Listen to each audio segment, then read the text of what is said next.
It's been said that you can tell a lot about a person when you first meet them, that when you tell them no, how they react and what kind of character they really have down the line, and that they will have down the line when you tell them no. I was never a big no person growing up. I wasn't the kind of person that I am today where I really don't have a problem telling people no anymore. And there were times when I was dealing with narcissists where telling the narcissist no was literally put me in a life threatening situation, internally anyway. Because the possibility of them saying, like, of me telling them no was too much to handle, because I knew that there were usually, in my experience, three things that would happen mainly when I told the narcissist no. Number one is they would offer an apology that wasn't even sincere to begin with, but it was just to get you back in good graces. Now, I'm not saying that people that don't apologize or people that do apologize are not going to be genuine about it. I'm just saying that you have to determine and decide how and if these kinds of people are being genuine when they're apologizing for something. So if they're being genuine about it, they apologize, and then they change their behavior, well, then you know that this person was being genuine. But when they say sorry and then they keep repeating that same behavior to kind of test how much you'll take, that's when you need to cut it off. That's when it's just, we're done. Wipe the slate clean. We're done. The second thing that will happen is, in my experience, there was usually a kind of rage. Now, I'm aware that some people are familiar, some people are not familiar with the term narcissistic rage, and it's where literally you see the demon come out of them. You see the demons that they haven't battled fly out at you, and there's a full-on spiritual attack headed in your direction, and you have nothing but the true will of God on your side, because God help you when the narcissistic rage happens. It is perhaps the most frightening thing I've ever seen, is when, in the flip of a switch, when I said no, all hell broke loose. And when I say all hell broke loose, I mean all hell broke loose. It was the most earth-shattering experience of my life, seeing the narcissistic rage coming out, where I had no idea this person was even capable of that kind of rage. Like, I knew not to overstep my own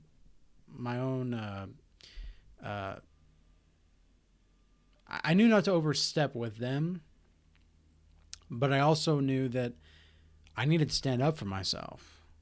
And I'm not going to take this. Like, this is simply not cohesive and simply not okay in a relationship to treat somebody like this. It's simply not. And so when I said no thank you, like, for example, these are not narcissistic rages per se, but if people like want to get a ride from you from here to there, or they need money, or people want you to buy something for them and then they'll pay you back later, and it's not family either. Also, speaking of which, whenever you lend anybody money, this is something I learned a long time ago. Whenever you lend anybody money, don't expect it to come back. Now, of course, if it's a friend or something and you're helping them out, and it's like $20 or something, like, that's no big deal. But if you're like actually giving somebody a significant amount or a substantial amount of money, and you can see their past behaviors and how they're aligned with the current moment and where you think that they're going, and you give them that money anyway, and you know that they're probably not going to change their direction, you're a fool, and you are completely fooling yourself. and you're duping yourself. Really, that's what it is. Same thing with a lot of these men that I've talked to in the past that just give women money over like Cash App or something because they need to talk to them. Like in order for these women to talk to these men, they first have to like give them a payment on Cash App. Dude, no one can help you there. But yourself, that is, I just don't get why men do that ever, really. To just pay to talk to them in the first place. Like, really, if the woman is just clearly trying to take advantage of you. And then with men, like men, when they pay for the date or something, women are not obligated to engage in sexual activities with that man. Now, if they don't, and they just, like, if there was a genuine, like, okay, this isn't the right fit that I thought, maybe we're just not, we're not as compatible as I thought, that's something completely different. But when you're going in there just trying to get a free meal or something, that's when you're actually the toxic one, miss. You're actually the toxic one. So I'm not saying that you have to sleep with this guy because he pays for the date, but I'm also saying that, like, you need to take responsibility and accountability for your actions. And if you're just trying to get some fun out of the deal, who are you kidding? You're just hurting yourself in the long run. It's nothing's really actually going to help you. And then finally, the third thing that narcissists do when you tell them no is they usually just gaslight you. Oh, it's not that big of a deal. You're being overly dramatic or sensitive. Now, there are times when maybe you are being a little over dramatic or maybe you are being a little oversensitive. But there's a difference between you knowing exactly what happened and them trying to steer responsibility away from them onto you. That's when things get out of hand. So, for example, let's say that you are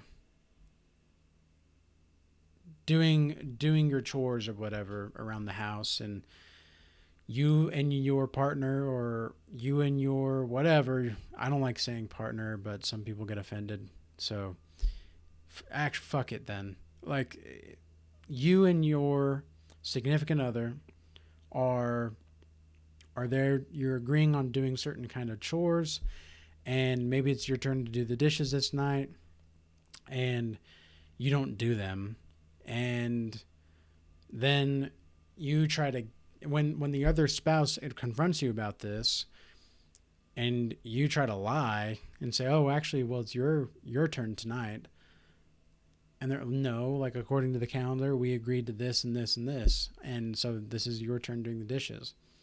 Now, if they keep switching back and turning the responsibility on you, that's just gaslighting. And again, this is a very minor example, but the correct thing to do in that situation, if you really just don't want to do the dishes, just say, no, I'm not going to do the dishes. Not tonight, not today. And I will come up with a solution to do them tomorrow or to do them in a couple hours. But right now, I do not want to do them. I will not do them. And that's that. Now, there's a difference between that and trying to gaslight responsibility onto the other person.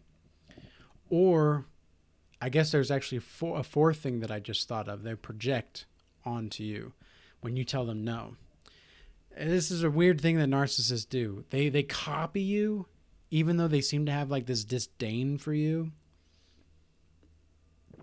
They'll try to copy your movements or your, and this is not like a mirroring out of like genuine desire to connect. This is a mirroring out of trying to steal who you are and trying to like ignite something in you. And so an example of this is a female shit test is what it's called on men. Now, when a female is shit testing you, what that really is she's trying to gauge how into her you really are, and if you are emotionally stable enough to handle life situations. Some women just don't even realize they're doing it when they shit test.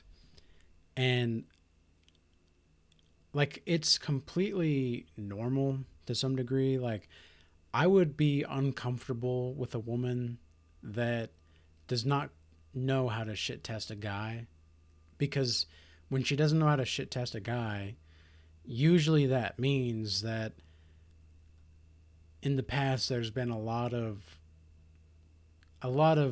uh, choosing of not the right kind of guys that she wants to actually choose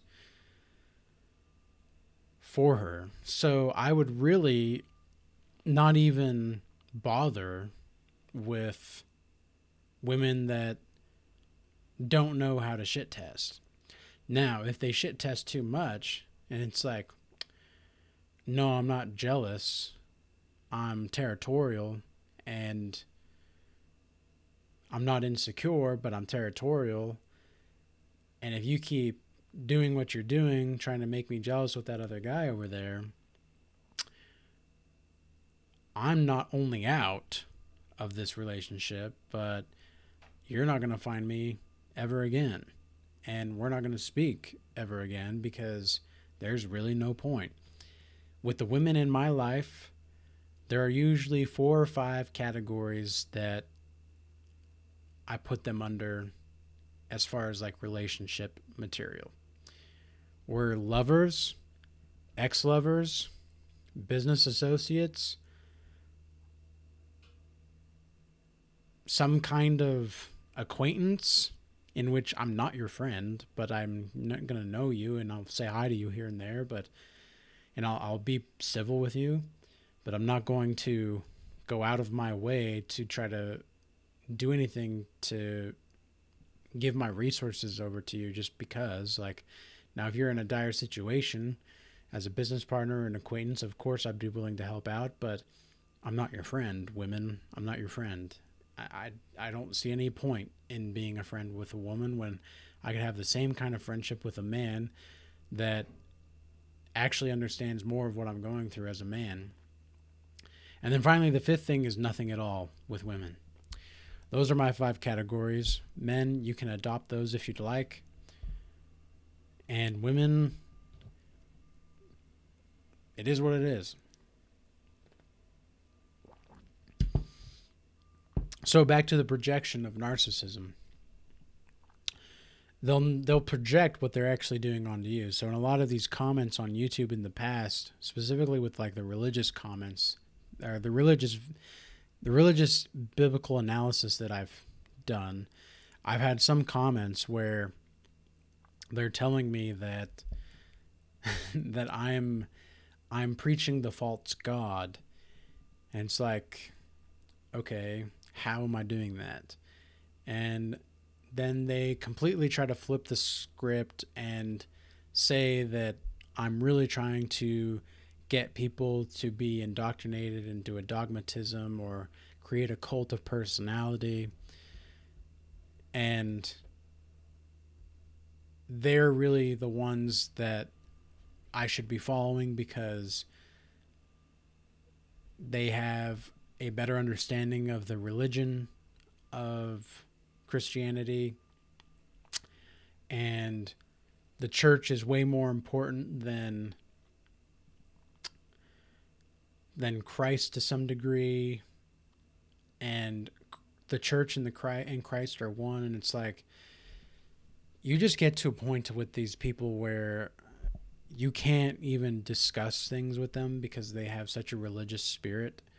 And I've noticed that a lot of narcissists that are in religion have these, like, they get off on the control of the authority that they seem to have. And I've noticed 2 things on this channel that happen with most men and women that are like not a part of religions anymore but are still spiritual. Number 1 is the men that are the men are taking responsibility and not being appreciated for it in their relationships. And then number two, the women are just feeling like they're being used, and their submission to the man that they're in a relationship with is being taken advantage of and not being cultivated for the betterment of their relationship in general. So there are multiple sides to this, and these kinds of projections happen when they're actually trying to inflict their own beliefs onto you. It's not about freedom of thought at this point with a narcissist. When you tell them no, it's about coercing you into accusing you of something that isn't true and making you feel as though you're in the wrong. And they'll completely dismiss things as well and act as if what you said just didn't even happen. It's the most amazing thing. And by amazing, I don't mean amazing. It's really dumb and really childish. So those are a few things that will happen when you tell a narcissist no. And really when you tell them, those people, them, whoever them is, when you tell them no, and they are actually capable of changing their behavior, that's a good sign. They're probably at least willing to respect you like a human being. So that's good. But if they don't change their behavior, and they're still trying to test you and they're overly testing you, it's just causing you a headache at this point, time to go. Time to go. It's a lost cause. And you don't need that. No one needs that in their life.